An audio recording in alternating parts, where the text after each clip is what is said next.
Remember Hercules, the animated series? Of course you do! Kris just took you on a stroll down Wonderboy Lane last week. It sure was fun reliving those childhood memories, right? Too bad I'm NerdWire's Hades and it's my job to ruin them! So let's have some lighthearted fun and point out the things you were too young to notice. Not all of them are dirty, but some of them are, and that's what you're probably here for, right? I'm Whitney Van Laningham, and here's 9 things you missed in Hercules, the animated series as a kid. Before we take a magnifying glass to Mount Olympus, I want to thank our super nerd sponsor of the day, John Carmack. John Carmack is actually a really good friend of mine, and Kris and I will be helping him out with a vegan cheese pizza tasting video this weekend. Check out the link to that vid when we post it on Twitter. If you want to be a hero and help fund NerdWire, check out our Patreon link in the description below. If you're broke as a joke, we got you. Just do your best to spread your love for NerdWire to all your friends, like glitter or a brutal STD. Now, on to the jokes! Number 9. When Hecate, the goddess of magic and night, visits Mount Olympus, she ends up doing a lot of messed up things. But while she's still walking around saying hi to people, she causes this argument to break out between Ares and Athena. Ares, I love what you've done with Sparta. So Spartan. You hear that, sis? Oh, go polish your spear. Oh, Athena basically just told the god of war to go fornicate himself. Ballsy. I'm gonna start yelling that at my brother more often. Hey Elliot, go polish your spear, you wanker. Number 8. So, here's a weird flip-floppy Easter eggy type of thing. According to Greek mythology, Hephaestus was this super ugly dude whose job it was to make all of the weapons for every god on Mount Olympus. Zeus married Aphrodite to him in order to prevent the other gods from fighting over her, but unfortunately, Aphrodite was kind of a player. She's the goddess of love. Hello, she can't be tied down to just one man. So, in the stories, Aphrodite cheats on her ugly husband a lot. Hephaestus befriends Athena and perhaps even taught the arts alongside her. And that's about it for the real story. In Hercules the animated series, however, things are a little mixed around. For example, Zeus still promised Aphrodite's hand in marriage to Hephaestus, but in this version, Hephaestus is cheating on Aphrodite with Athena. Need more proof that there's an affair going on? Here's the season 1 episode where Aphrodite says she's engaged to Hephaestus when Hades propositions her. And I'm engaged. Hello. And I think you know Hephaestus. What are you thinking? Hephaestus. Hephaestus? What are you joking? I know Hephaestus. Big guy, jealous type, carries like a hammer. Okay, now here's a season 2 clip where it appears that Hephaestus is sending flowers to his mistress, Athena. Yeah, I've only got a minute. Hephaestus is after Athena again. Waste of time, if you ask me. Did he finally get sick of Aphrodite walking all over him? And really, can you blame him? Hephaestus deserves to be the one with a side chick now. Number 7. The cast of Hercules, the animated series, was pretty star-studded, and I don't just mean because of Estrella. There were a lot of really fun cameos in this show. Special thanks to viewer Rasan Footman for pointing this out in our last Hercules video, by the way. Usually, these cameos involved some level of casting pun or joke. For example, to play the legendary author of the Odyssey and the Iliad, Homer, the casting director got Dan Castellaneta, aka the stupidest, yellowest dad on television, Homer Simpson. I just saved all those people. Heroes are ho-hum, son, but teen soothsayers, that's a gimmick. Ooh, here's another really cool one. Remember Physiopus? Yeah, he's the god of making you play dodgeball in a pair of sweaty gym shorts all throughout middle school. JK, he's just Herc's gym teacher, but you know who voices him? The one and only 80s fitness guru who actually matters, Richard Simmons! Throw the ball as hard as you can at anything that moves. And did you know that Echidna, the mother of all monsters, was voiced by Kathy Lee Gifford? In season 1, Hercules accidentally uses one of Zeus's thunderbolts to destroy the mountain imprisoning her husband, Typhon, who just so happened to be voiced by Regis Philbin. If you guys were born before like 1993, you would know exactly who I'm talking about.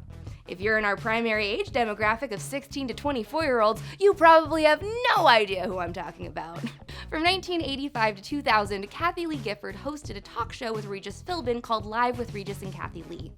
That very same show is now hosted by professional douche nozzle Ryan Seacrest. Can't believe I lived to see that baton pass. Want to know about another cameo of a celebrity game show host you've probably never heard of? Merv Griffin! In this season 1 episode, he appears as an actual Griffin talk show host. In case you're not familiar with old Merv, whose career as a performer really got itself going around 1947, He's the guy who hosted a bunch of talk shows that your grandparents watched in the 60s, and eventually created and produced the shows Jeopardy! And Wheel of Fortune. One of the game shows he worked on, Headline Chasers, was hosted by a guy named Wink Martindale, who ended up voicing the riddling Sphinx in the same episode. Sphinx Martindale! Thank you, Boney. The rules of our game couldn't be any simpler. I ask just one question. Get it? Because on Headline Chasers you had to solve puzzles? Wait, what? You've never heard of Headline Chasers, the game show that only ran in syndication for 1 year between 1985 and 1986? Oh, what are you, a fake Merv Griffin nerd? A fake Wink Martindale fan? Also, what the heck kind of name is Wink Martindale? He sounds like a wonderful elf. He does sound like a wonderful elf. I feel like that should be like my sexy nickname for like nighttime. Wink Martindale. In the episode Hercules and the Dream Date, our friends Jennifer Aniston and Lisa Kudrow appear as the voices of Galatea and Aphrodite. As Kris already told you, Lisa Kudrow had that nice little recurring role on the show, but if Rachel and Phoebe were as good of friends in real life as they are on screen, I bet that it was a super fun job for them to voice these characters together. Hercules, meet Galatea. She's everything you've asked for. Hi. Hi. Hey, Disney! Hire Kris to be a recurring character on something so that I can be a special guest star. Cassandra, Icarus's girlfriend. That's a geek myth. Then whose girlfriend are you?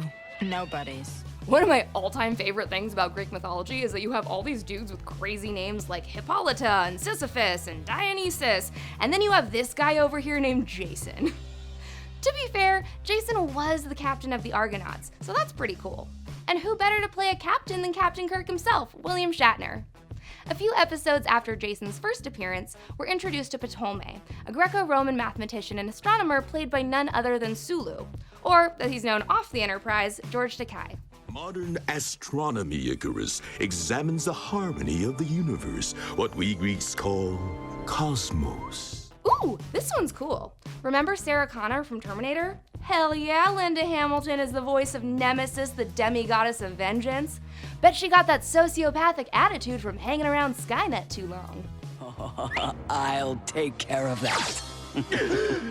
Hasta la vista, false god. And finally, my favorite cameo is the recurring character of Helen of Troy, voiced by Jodie Benson.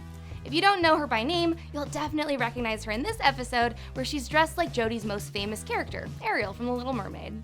Number 6. Okay, first of all, Hercules, what the hell do you have against comic fans? If Icarus invited me to go to the Mykolos convention, I'd say yes in a heartbeat. That's basically Greece's Comic-Con. God, Mythology Comic-Con would be so cool.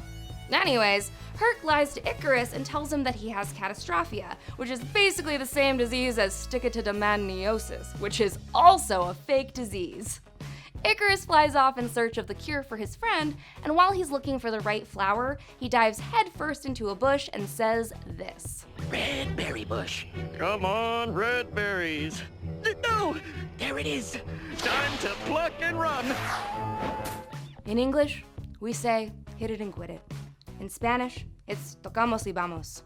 And I guess the term for F and run in Greek is that.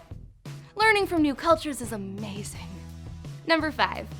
When Circe rolls to town and turns Icarus, Hercules, and Adonis into animals, Adonis still somehow thinks he has a chance with her. I mean, he's a peacock, so I guess that kind of makes sense.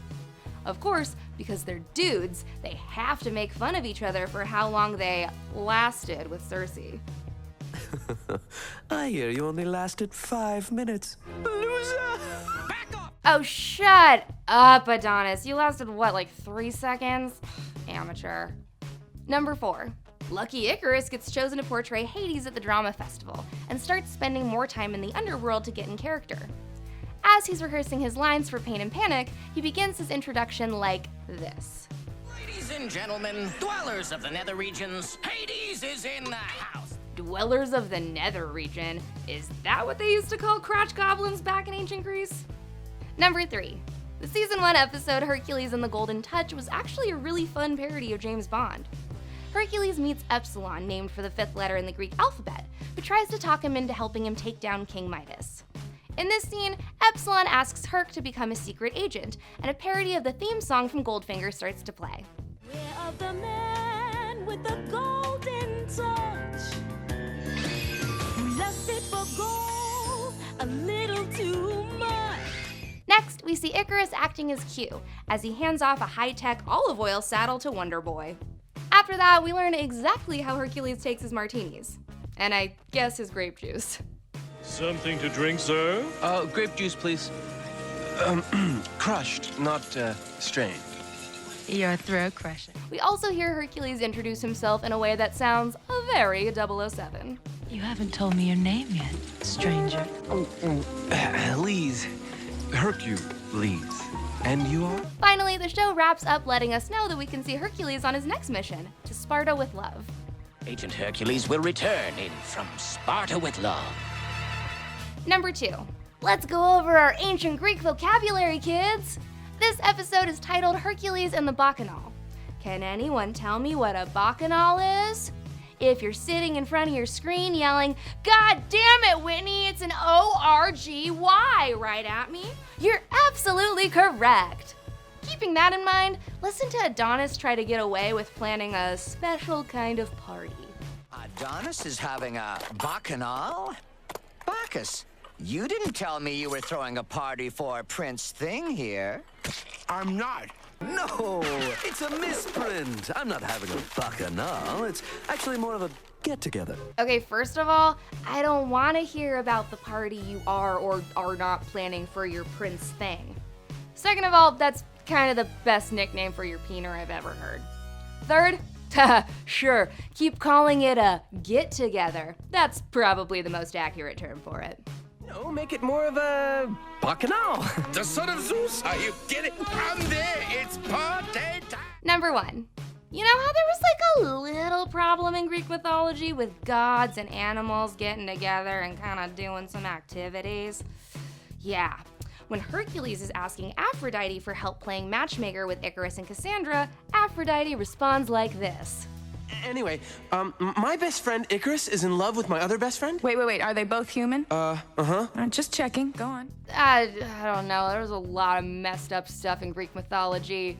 The animal and a god getting down and dirty, I don't know. Where does that stack up against Kronos eating his own children or when Mer kept trying to sleep with her own father? I don't know, they're all just pretty goddamn terrible. When are you people going to learn? Love is like plumbing, okay? It's very complex, usually messy, and best left to professionals. Those are all of my favorite jokes from Hercules, the animated series, but I want to know which ones I missed in the comments. Like and subscribe to NerdWire, click to the left of my face for more videos, and I'll be back next week to ruin your childhood.